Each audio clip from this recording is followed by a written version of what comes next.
அஸ்ஸலாமு அலைக்கும் வரஹ்மத்துல்லாஹி வபரகாத்து.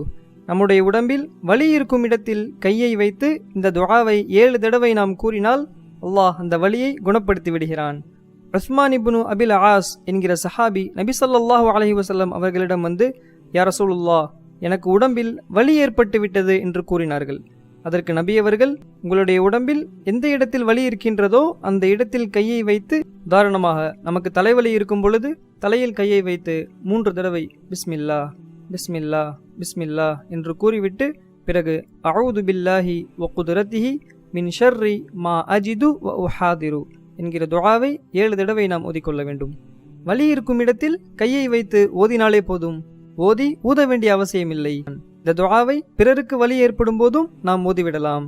இந்த துஆவை நாம் மனனம் செய்து நமக்கு வலி ஏற்படும் போதும் நாம் ஓதிக்கொள்வோம், பிறருக்கு வலிக்கும் பொழுதும் நாம் ஓதிவிடுவோம். அல்லாஹ் குணப்படுத்துவான். அஸ்ஸலாமு அலைக்கும்.